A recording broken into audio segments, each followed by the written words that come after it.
Come, Rajan, to fire the opening salvo. Okay, so let me ask a tough question for my Piyush. So anyway, really happy to get Mike, to my friend Piyush Shah's factory, and Aditya and Harsh are actually his sons who have studied in the US, but have decided to come and participate in the factory. And I think this particular class is very exciting because we have an Ahmedabad entrepreneur, and who started his company how many years ago? 30 years before. 30 years. 30 years, exactly 30 years ago he started his company, and he has built up a company that you just saw, which is quite impressive, this factory. Over 30 years, first as a family-run company, where his family participated in the financing and management, and then got professional investment, and now has become partnered up with Hitachi, which is massive conglomerate. And this is really kind of an opportunity to see how an entrepreneur can build value over a long term, and from here you can learn directly from Piyush and Harshana here. What are the challenges and opportunities and benefits of starting a company, first as a family-run company? What are the challenges? Then, when you get professional money, what are the challenges? And what are the benefits? And then finally, when you bring a corporate partner like Hitachi, how the world changes. So, I think it's very nice of Piyush, who's the MD, to kind of open up this opportunity for all of us to learn this. Thank you, Piyush. Okay. Welcome, my friends, and it's actually a great honor to welcome you all. IIT, that three-letter word, it rings such a strong bell and rhythm in my mind, in my heart, and even after 30 years, almost 40 years of Rajan and I passed together in 1975 from IIT Bombay, and just 10 days ago we had our 15 couples we had get together in Goa, and we were just enjoying the old memories, and it was great fun. 1970 to 1975 we spent 5 years together in IIT. I'm very glad that Rajan has taken up such an important course at IIT Gandhinagar, which is, I think, you're just about 4 or 5 years old now, IIT Gandhinagar, and particularly, to take up a course like entrepreneurship with his background and his experience in Silicon Valley and the world. I think you guys are really very lucky, and I wish you all the very best. As part of this, when he decided to start this, one of the thoughts was to create this kind of meetings so that Ahmedabad-based businessmen, entrepreneurs can interact with you and share their experiences with you. And it's in that regard that you all are here. What I have done is, actually, do we need, can you hear? Yes. Okay. I don't like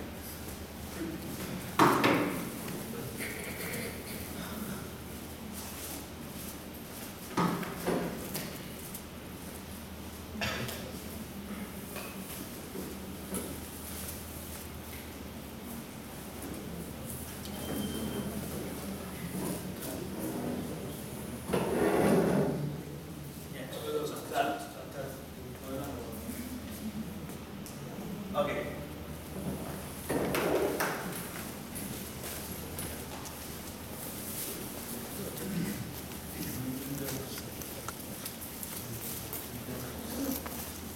Okay, I have only one slide actually, and then 3 or 4 slides more after this. What I'm going to want to spend more time is on trying to take a question and answer them to the extent that I can. So I had this is I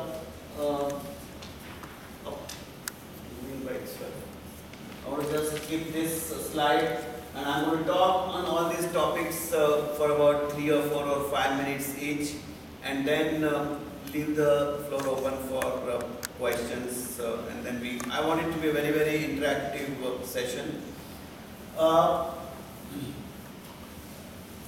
Family managed business in India, particularly in India, where we have very strong family ties traditionally. I mean, I studied in Bombay, although I was born and brought up in Ahmedabad, but I was from a business family, and our business was, trading business was started by my great grandfather in 1908. We were a large joint family, but I was one of the first few engineers who studied, because they were trading business was all pure cotton trading, and so the maximum education that my uncle and my father and all of them had was up to BCom. Many of them had not even passed BCom, just matriculates, and they had joined the trading business straight away. I ventured out into engineering, and after coming back, I had some experience in one company in Bangalore, and then came back in 1983 to Ahmedabad and started this company along with a few family friends and our family members. It was a very small company, started with just about 25 lakh rupees initial investment, and in 1983 that was not so small. But idea was, it was a product line, power electronics, which was extremely, extremely new. It was the products that now you saw, variable frequency drives, in those years was a concept. It was not even a proven product in India. Very few products were available for special processes. They were imported. What we decided, that we want to do something which will have a long-term future. And this product has great future, had a great future, and now of course it is $8 to $10 billion global market. I don't want to talk more about the product, I want to talk about the business process. So, in family managed business, the way I have seen, and my experience over the period of time has told me that people tend to become complacent. And one of the main lessons that I can, when I think back and what I can understand is that in a family man business, particularly when you're more than 1 or 2 family members, you always feel that the responsibility will be shared. If something does not happen right, there are others to take care, and you try to become complacent. That is, can be a very dangerous thing, and it happens in many family businesses. It has happened. I don't know how many of you are Gujaratis, you may not, but in Gujarati, there's a saying that that means that something that belongs to everybody belongs to nobody. So you try to shirk off the responsibilities. So it's very important in a family that you have very clearly defined responsibilities and accountabilities. There are many, that doesn't mean that family businesses cannot be successful. There are many family businesses in India like Reliance, SR, Arvind, Aditya Birla. These are all family run large conglomerates, and they have been successful because they have followed certain principles. And if you go back the history, 50 years, 100 years, 150 years, all of them were just entrepreneur-driven start business family. They've gone into huge conglomerates, and the reasons for that are stay focused. As I said, learn to shoulder the responsibility. Everybody has, you cannot back away.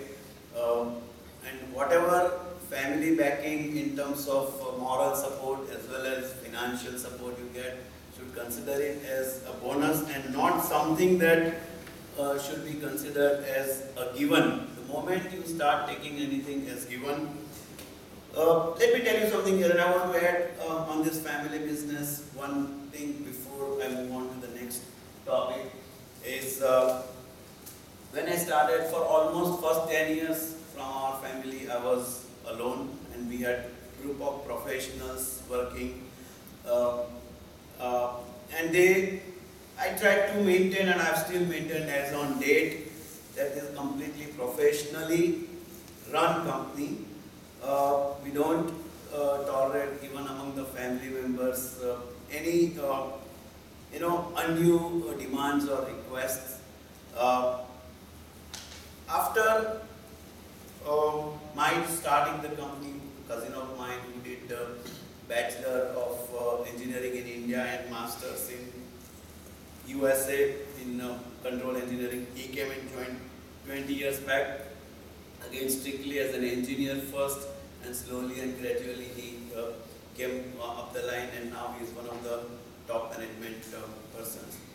When we joined Hitachi about 2.5 years ago, 3 years ago, after that, my two sons, who you just Aditya and Harsh, they both studied in USA for a long time, and since this was a professionally run company and we required a lot of management bandwidth for growth, they joined, and we discussed with our partners that, okay, can they join?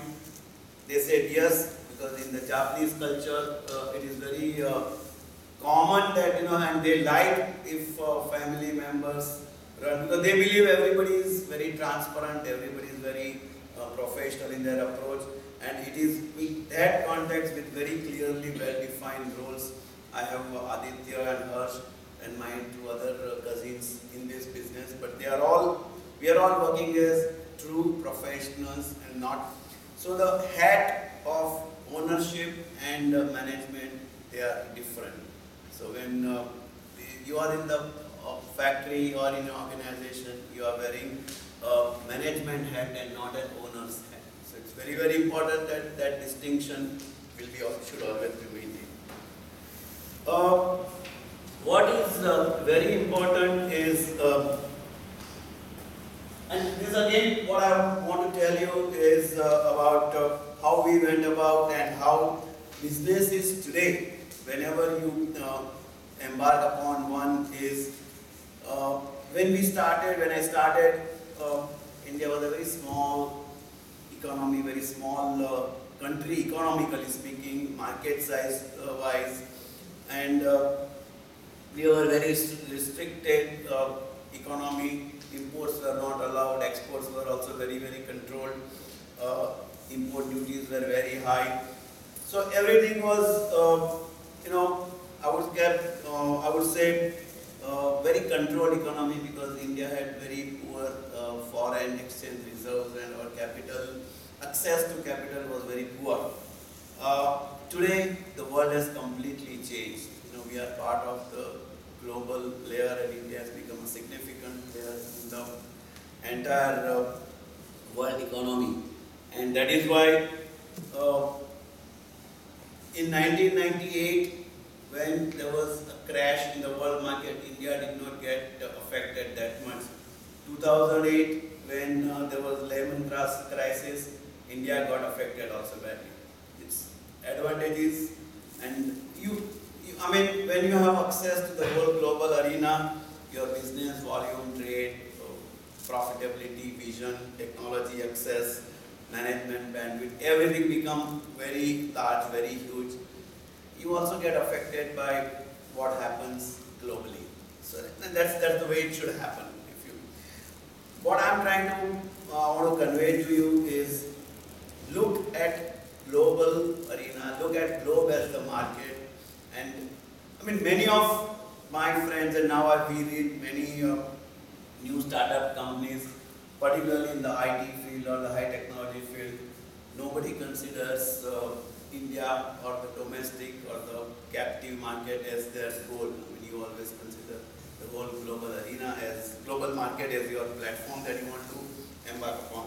So remember, don't think narrow. What is important is start off with concept, start off with proper market study, but look at the larger picture right from the beginning. That would really help. In fact, many companies now what they are doing is they are keeping India as the learning laboratory.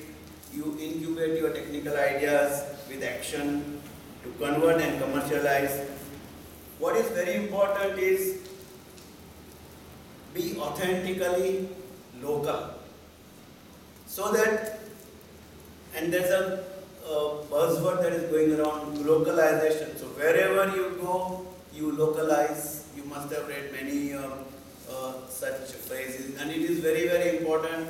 Every market is different, but learning, and that is where I think Indian entrepreneurs have a great advantage, because we are very fast learners, particularly IIT guys. You are all very brilliant guys, so it will be very easy for you to understand and appreciate this.